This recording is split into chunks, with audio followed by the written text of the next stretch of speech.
Halo, perkenalkan saya Yahya. Kita lagi berada di Crack. Crack itu studio dan juga ruang khusus grafis sablon.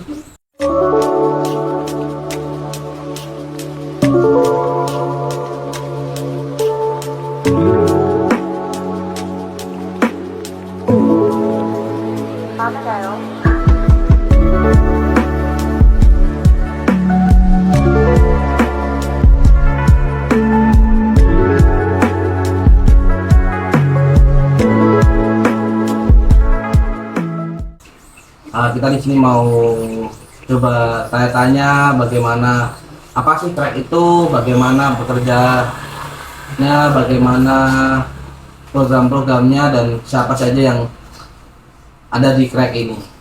Aku lagi bersama Rudi Lampung. Oke. Mungkin perkenalan awal tadi, soalnya tadi nggak direkod ya. Jadi tadi udah perkenalan seperti tadi, tapi ini diulang lagi. Oke. Nama aku Rudi Hermawan, biasa sering dipanggil Rudi Lampung. Ya semenjak awal masuk kuliah kan, waktu itu ada dua nama Rudi, satu dari Aceh, saya kebetulan dari Lampung. Nah, kemudian untuk melabeli supaya tidak membingungkan, kemudian dipanggil saya Rudi Lampung dan satu dari Aceh. Gitu.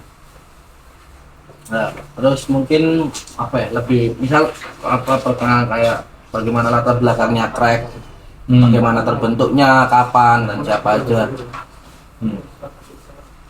Untuk Crack sendiri sebetulnya pada awalnya itu ada dua orang yang menginisiasi membuat nama Crack, yaitu Malcolm dan Moki. Pada awalnya mereka menyewa tempat itu difungsikan sebagai tempat studio yang memang untuk supaya tidak menyatu dengan ruangan masing-masing, rumah masing-masing. Artinya diperuntukkan memang untuk studio berbagi kayak gitu. Ya pada waktu itu mencoba mencari beberapa tempat yang memang cukup untuk studio kayak gitu. Dan kebetulan menemukan tempat ini pada 2013 yang awalnya memang sebuah studio musik tadinya, terus udah kondisinya waktu itu bekas terbakar gitu. Terus akhirnya merenovasi ruangan ini sebagai ruangan yang atas, lantai atas ini sebagai studio sablon kayak gitu. Terus yang di bawah difungsikan untuk galeri. Jadi emang udah proper ya. Maksudnya biasanya kan ya wes produksi aja gitu. Bingung nih mau pameran di mana, mau display di mana, tapi di sini tidak sendiri, lantai atas itu ada produksi, lantai bawah buat display. Jadi di atas bikin karya gitu, nanti pameran atau displaynya di luar di bawah. Itu lebih proper sih. Ya kalau secara ruang memang cukup gitu waktu dari awal 2013 memang terbayang bahwa punya ruang sebagai studio dan sekalian untuk display karya gitu. Terus lalu bagaimana aku bisa maksudnya join ke Crack? Waktu itu saya diundang Moki untuk untuk mengerjakan proyek pertama, yaitu pameran perdana. Pameran perdana itu dilakukan awal karena untuk memperkenalkan ruang gitu. Terus kemudian mengundang mulai junior artis sampai senior artis. Pada waktu itu sekitar 15 seniman, tahun kurang lebih 2013 pada awal buka studio ini. Banyak. Mas, sekarang tuh fungsi sekarang tuh masih sama dulu. Apa ada misal sekarang juga misal membuka untuk studio untuk disewakan atau cuman buat pribadi ya? Jadi pada awalnya itu kan studio itu eh, difungsikan memang untuk laboratorium seniman, maksudnya seniman yang ada di sini pada waktu itu. Ya aku, kemudian Moki dan Malcolm. Pada awal bikin studio itu sebenarnya kita menggunakan alat yang sangat basic. Jadi tidak mempunyai meja yang memang proper untuk sablon kayak gitu. Jadi secara Akal-akalan. secara awal kayak gitu, memang yang penting kita uji coba dulu, artinya ya setelah saya lalui gitu Pak, aku baru mengerti bahwa memang berangkatnya dari apa yang ada dulu, biar kita tahu apa yang menjadi kendala di setiap perjalanan waktu bikin karyanya kayak gitu. Baru nanti mungkin develop dikit-dikit bahwa karena biasanya kalau proper gitu malah nanti pertama jalan gitu tengah-tengahnya bingung mau ngapain ya kan. Bisa jadi kayak gitu. Dan memang pada waktu itu memang menurutku nggak se-efisien sekarang gitu. Karena kayak untuk bikin abstruk gitu film itu dibutuhkan waktu mungkin bisa jadi 30 menit. Nah sekarang berapa detik, hitungan detik itu sudah jadi. Nah dan memang alat itu artinya memang produksi untuk bikin karya sablon itu memang membutuhkan sistem ataupun alat yang memang yang difungsikan untuk membantu efisiensi kerjanya. Makanya sekarang kan ada meja Thailand, rotari gitu kan sebenarnya. Itu dulu nggak ada, maksudnya merespon ternyata kita butuh nih meja kayak gini. Ya betul, kayak produksi seperti itu memang harus membuat sistem dan bagaimana bekerjanya lebih efisien. Nah terus tadi mengenai bagaimana awal Crack itu berdiri dan sampai sekarang itu sebenarnya memang banyak transformasinya artinya ketika waktu 2013 itu kan kebutuhan ruang itu memang untuk memfasilitasi seniman yang ada di sini kayak gitu. Terus kemudian berjalannya waktu kita menemukan bahwa mungkin lebih seru kalau kita kolaborasi nih kayak gitu, kolaborasi secara karya bahwa seniman di luar Crack itu juga bisa mengakses memproduksi ataupun berpameran di bawah. Lalu berjalannya waktu juga itu aku pikir kalau aku bilang mungkin aku jenuh dengan kondisi yang memang rutinitasnya itu akan selalu sama gitu. Ketemu orang yang sama gitu kan, itu terus akhirnya bagaimana supaya teman-teman yang lain tuh bisa datang dan nyaman juga kesini. Yang di luar kesenian gitu, yang karena kan sekarang kalau aku lihat gitu, aku kan sering nongkrong Crack gitu, itu nggak cuman anak grafis atau anak sablon doang, tapi maksudnya juga selain seniman, terus ada misalnya anak musik-musikan, anak yang nggak tahu kadang nggak tahu anak apa gitu. Itu bagaimana sih biar kayak mencakup itu semua gitu? Nah itu sebetulnya gini, sebelum pandemi waktu itu memang ada kerja-kerja yang memang dipikirkan untuk memproduksi bersama atau kolaborasi tadi. Kemudian beberapa program memang kita harus punya program dalam 1 tahun, misalkan pameran karya Crack sendiri mau bikin berapa nih dalam 1 tahun. Terus kemudian aktivasi studio itu misal pameran seniman di luar Crack yang mau pameran ini gitu. Jadi dalam 1 tahun itu kita akan mengetahui bahwa per bulan itu akan ada berapa agenda yang akan kita jalankan gitu. Nah kemudian pandemi, di 2020 itu kita nggak ada project karena situasinya seperti itu kan, kacau loh. Dan waktu itu memang yang ada di sini mungkin sekitar 5 orang atau 6 orang gitu. Terus kemudian Malcolm memutuskan untuk pulang ke Australia Hmm. karena apa? Dia mau lebih dekat dengan keluarganya kayak gitu. Terus kemudian dia juga ambil kuliah lagi di sana sambil mengajar di salah satu universitas seni rupa gitu. Hmm. Terus kemudian tahun 2021-2022 itu kita mencoba untuk memikirkan bagaimana keberlangsungan si crack ini sendiri, kayak gitu. Artinya kita mengupayakan apa namanya tetap jalan, terus kemudian bagaimana crack ini bisa juga bisa apa namanya memberi apa ya istilahnya, ilmu kembali lah kayak gitu. Artinya waktu itu Sukma berpikiran untuk apply grant gitu dan ke pemerintah melalui Indonesiana gitu. Terus di tahun 2022 berarti ya. 22 ya. Sekarang 2024.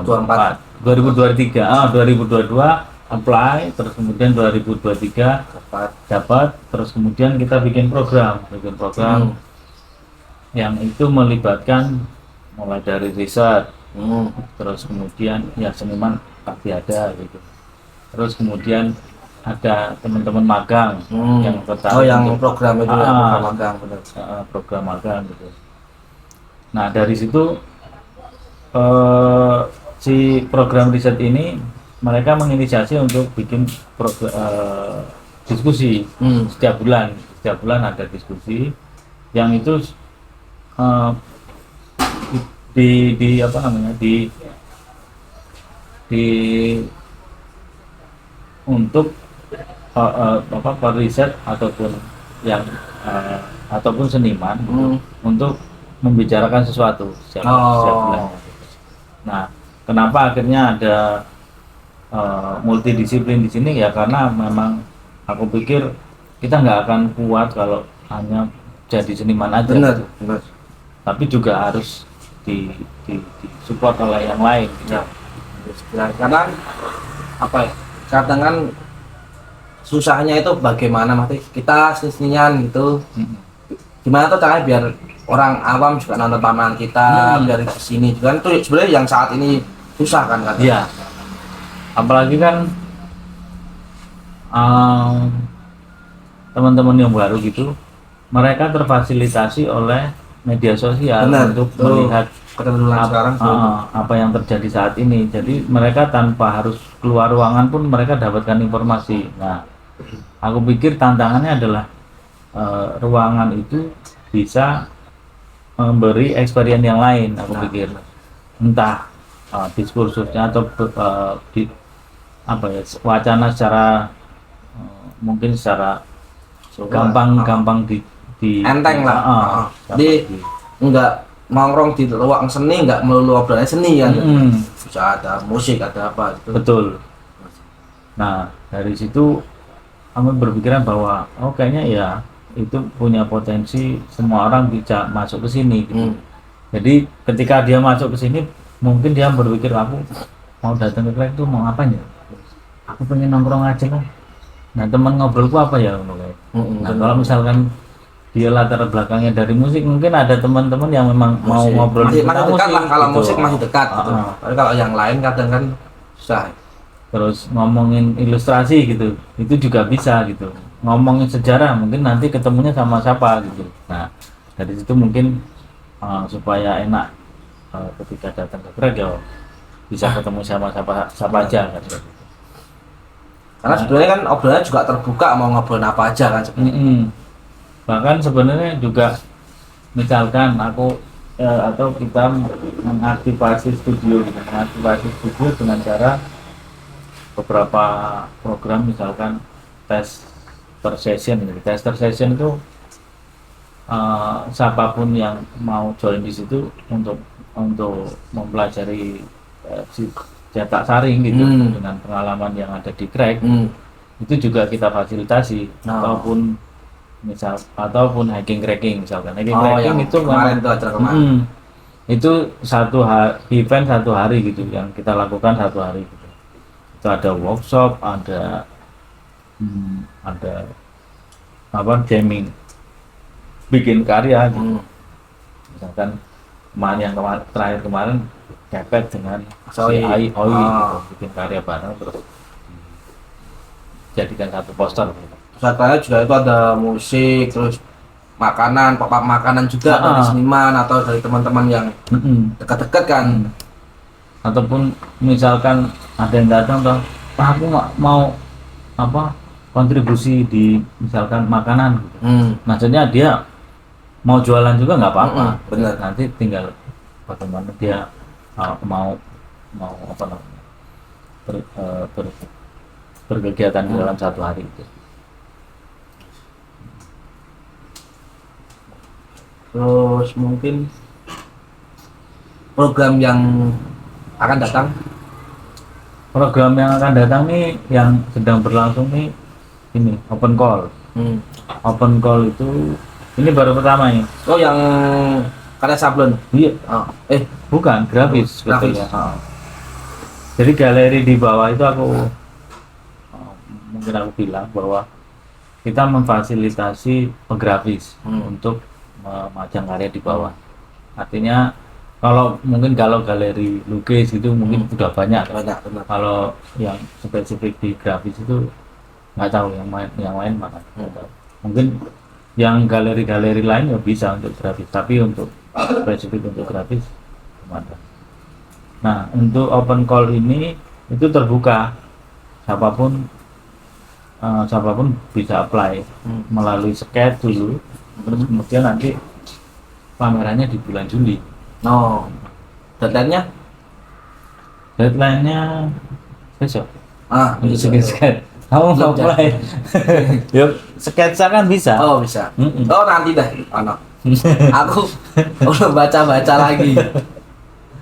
Besok nanti setelah wawancara ngecek ketentuan.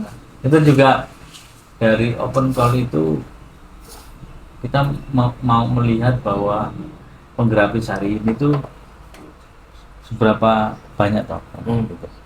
Karena kalau yang dulu mungkin ada event trienal, ada event apa ya pameran-pameran yang lain lah kayak gitu. Nah, hari ini kayaknya trienal masa tuh nggak ada. Terakhir itu yang Bentara ya. Iya kan? trienal di Bentara. Banyak kan lukis. Ya kalau mau cepet kaya ya gitu. Ya, kalau mau cepet kaya. Bener sih, tapi ya enggak segampang itu teman. Enggak segampang itu ngap. Tapi emang ya sekarang banyak pelukis sih. Bahkan aku kuliah di grafis juga ngelukis gitu. Ya aku juga ngelukis. Banyak tuh seniman grafis yang sebenarnya kan itu cuman di kampus ya, kamu grafis lukis, tapi di luar itu ya terserah mau bikin apa. Iya. Seniman jualan ya ada. Jadi artinya memang iya kalau ruang medium berekspresi kan sebenarnya tergantung mau konteks apa yang mau dimunculkan. Yang paling tepat maksudnya si seniman mau membicarakan soal apa namanya keramik kuno. Keramik kuno ya mungkin dia bisa menyajikan karya melalui keramik. Misalkan dia mau menceritakan Moindi, sudah melekat Moindi itu pasti outputnya lukisan gawe lukisan wae kan ya. Atau mau bikin karya yang sifatnya repetisi gitu, ya grafis yang paling cepat mediumnya paling tepat itu. Jadi memang si seniman tantangannya adalah itu ketika memilih medium untuk media ekspresinya, yaitu tantangan. Terus apa lagi sih?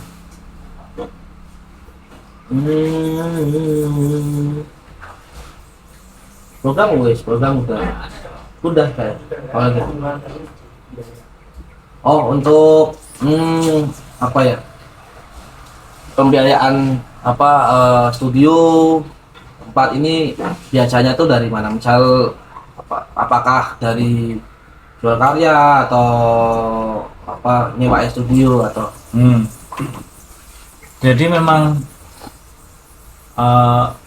kita memproduksi karya gitu. Jadi siapapun bisa datang ke sini. Bahkan kebanyakan mungkin turis dari Jakarta ataupun dari luar negeri yang ketika dia mau datang ke ruang seni gitu. Misalkan ya banyak lah, kayak misalkan deket-deket sini kan banyak kan, ya gitu. benar. Dan kebetulan waktu itu kita pernah ikut Jogja Art Night nya Kedai Kebun. Ya tahu. Nah, ketika turis datang ke Kedai Kebun, dia akan melihat mapnya kota, kantong-kantong ini ada di mana aja. Nah, salah satunya Craig datang ke sini kayak gitu. Nah, si turis itu akan kita perkenalkan beberapa karya kita yang udah diproduksi. Terus dari dari apa yang kita lihatkan itu, mereka mungkin merasa kayaknya ini cocok, jadi aku beli untuk kado ataupun aku beli untuk aku simpan atau aku beli untuk aku pajang di kamar. Nah, dari situ itu bisa dijadikan salah satu tabungan juga untuk keberlangsungan. Jadi memang dari jualan karya.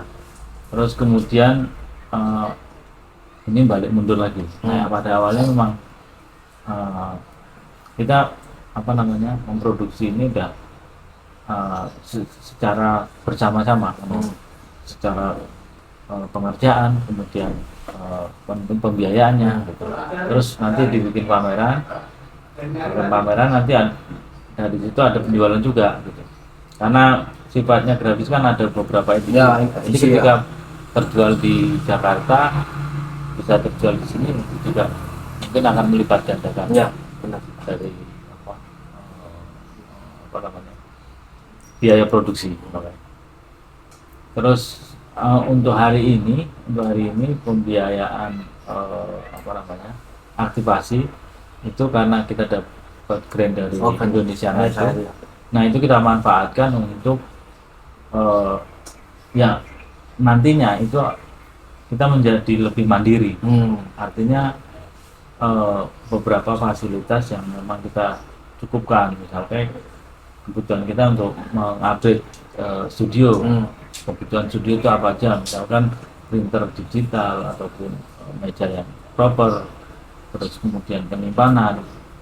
Nah, itu kita harus berpikir itu gitu.